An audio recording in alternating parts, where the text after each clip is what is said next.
السلام علیکم میرے دوستوں، میں ہوں ناز اور آپ میرے ساتھ سن رہے ہیں ہمارے پیارے حضور پاک صلی اللہ تعالیٰ علیہ وآلہ وسلم کی زندگی کے سفر کے بارے میں۔ اور آج تو بہت ہی پیارا واقعہ لے کر آئی ہوں جب سیدہ خدیجہ رضی اللہ تعالیٰ عنہ نے اپنے حضور پاک صلی اللہ تعالیٰ علیہ وآلہ وسلم کے ساتھ نکاح کی پیشکش کی تھی۔ تو حضرت بیوی خدیجہ نے کیسے اپنے حضور پاک صلی اللہ تعالیٰ علیہ وآلہ وسلم سے نکاح کی پیشکش کی تھی، چلیے میں بتاتی ہوں آپ کو۔ تو میرے ساتھ بنے رہیے ویڈیو کے آخر تک۔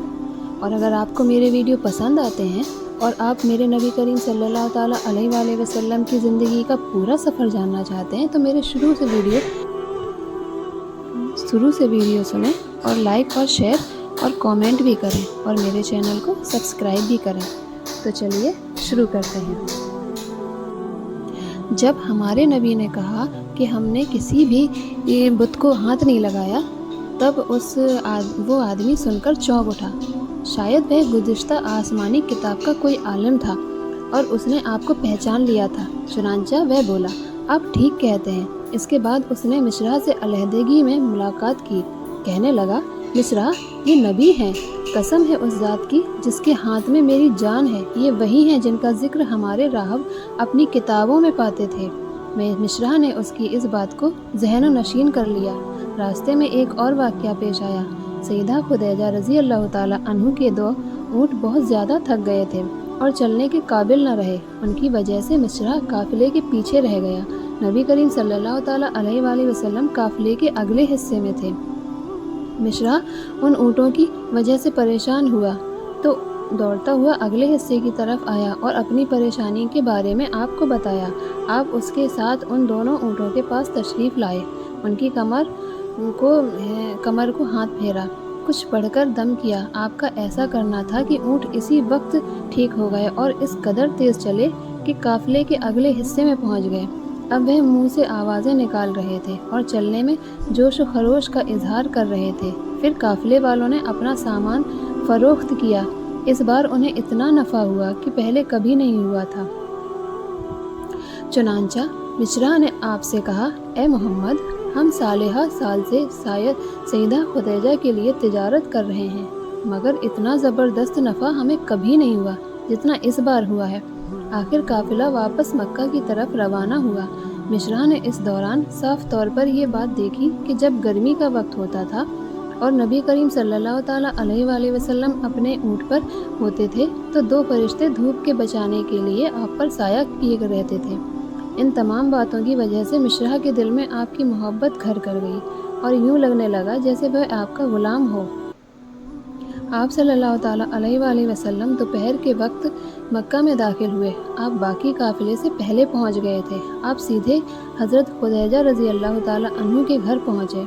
وہ اس وقت چند عورتوں کے ساتھ بیٹھی تھیں۔ انہوں نے دور سے آپ کو دیکھ لیا۔ آپ اونٹ پر سوار تھے اور 2 فرشتے آپ پر سایہ کیے ہوئے تھے۔ حضرت خدیجہ رضی اللہ تعالیٰ عنہ نے یہ منظر دوسری عورتوں کو بھی دکھایا۔ وہ جب بہت حیران ہوئیں۔ اب آپ صلی اللہ تعالیٰ علیہ وآلہ وسلم نے حضرت خدیجہ رضی اللہ تعالیٰ عنہ کو تجارت کے حالات سنائے، منافع کے بارے میں بتایا۔ اس مرتبہ پہلے کی نسبت 2 گنا منافع ہوا تھا۔ حضرت خدیجہ رضی اللہ عنہ بہت خوش ہوئیں۔ انہوں نے پوچھا، مصرع کہاں ہے؟ آپ نے بتایا وہ ابھی پیچھے ہے۔ یہ سن کر سیدہ نے کہا، آپ فوراً اس کے پاس جائیں اور اسے جلد میرے پاس لائیں۔ اب واپس روانہ ہوئے۔ حضرت خدیجہ رضی اللہ تعالیٰ عنہ نے دراصل آپ کو اس لیے بھیجا تھا کہ وہ پھر سے وہی منظر دیکھنا چاہتی تھیں، جاننا چاہتی تھیں کیا اب بھی فرشتے ان پر سایہ کرتے ہیں یا نہیں۔ جو ہی آپ روانہ ہوئے، یہ آپ نے مکان کے بار اوپر چڑھ گئیں اور وہاں آپ کو دیکھنے لگیں۔ آپ کی شان اب بھی وہی نظر آئی۔ اب انہیں یقین ہو گیا کہ ان کی آنکھوں نے دھوکہ نہیں کھایا تھا۔ کچھ دیر بعد آپ صلی اللہ تعالیٰ علیہ وآلہ وسلم مصرع کے ساتھ ان کے پاس پہنچ گئے۔ حضرت خدیجہ رضی اللہ تعالیٰ عنہ نے مصرع سے کہا، میں نے ان پر 2 فرشتوں کو سایہ کرتے ہوئے دیکھا ہے، کیا تم نے بھی کوئی ایسا منظر دیکھا ہے؟ جواب میں مصرع نے کہا، میں تو یہ منظر اس وقت سے دیکھ رہا ہوں جب قافلہ یہاں سے شام جانے کے لیے روانہ ہوا تھا۔ اس کے بعد مصرع نے نستورہ سے ملاقات کا حال سنایا۔ دوسرے آدمی نے جو کہا تھا وہ بھی بتایا، جس نے لات اور عزی کی قسم کھانے کے لیے کہا تھا۔ پھر اونٹوں والا واقعہ بتایا۔ یہ تمام باتیں سننے کے بعد سیدہ خدیجہ رضی اللہ تعالیٰ عنہ نے آپ کو طے شدہ اجرت سے 2 گنا دی، جبکہ طے شدہ اجرت پہلے ہی دوسرے لوگوں کی نسبت 2 گنا تھی۔ ان تمام باتوں سے سیدہ خدیجہ رضی اللہ تعالیٰ عنہ بہت حیران ہوئی۔ اب وہ اپنے چچا زاد بھائی ورقہ بن نوفل سے ملی۔ یہ پچھلی کتابوں کے عالم تھے۔ سیدہ خدیجہ رضی اللہ تعالیٰ عنہ نے انہیں جو کچھ خود دیکھا اور مشرا کی زبانی سنا تھا وہ سب کہہ سنایا۔ ورقہ بن نوفل اس وقت عیسائی مذہب سے تعلق رکھتے تھے، اس سے پہلے وہ یہودی تھے۔ سیدہ خدیجہ رضی اللہ عنہا کی تمام باتیں سن کر ورقہ بن نوفل نے کہا، خدیجہ اگر یہ باتیں سچ ہیں تو سمجھ لو محمد اس امت کے نبی ہیں۔ میں یہ بات جان چکا ہوں کہ وہ اس امت کے ہونے والے نبی ہیں۔ دنیا کو انہی کا انتظار تھا، یہی ان کا زمانہ ہے۔ یہاں یہ بات بھی واضح ہو جائے کہ نبی اکرم صلی اللہ تعالیٰ علیہ وآلہ وسلم نے سیدہ خدیجہ رضی اللہ عنہا کے لیے تجارتی سفر صرف ایک بار ہی نہیں کیا، چند سفر اور بھی کیے۔ سیدہ خدیجہ رضی اللہ عنہا ایک شریف اور پاک باز خاتون تھیں۔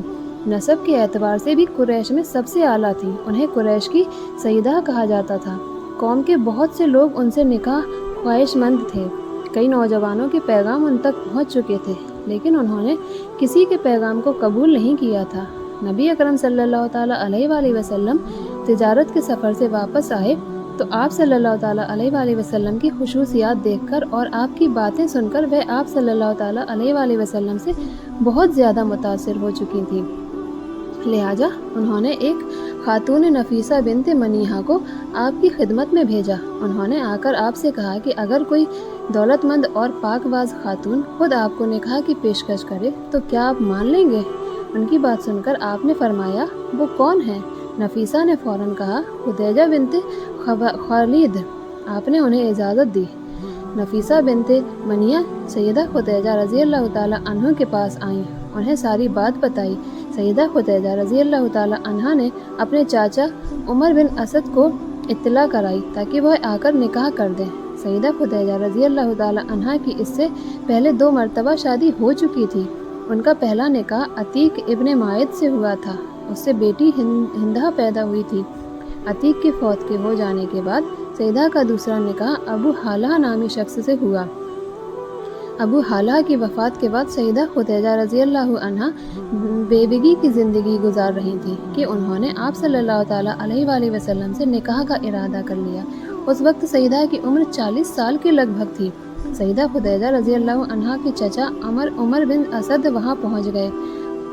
ادھر نبی کریم صلی اللہ تعالیٰ علیہ وآلہ وسلم بھی اپنے چچاؤں کے ساتھ پہنچ گئے۔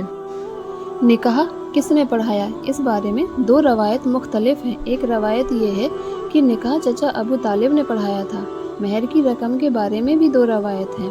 ایک روایت یہ ہے کہ مہر کی رقم 12 اوقیہ کے قریب تھی۔ دوسری روایت یہ ہے کہ آپ نے مہر میں 20 جوان اٹھنیاں دی۔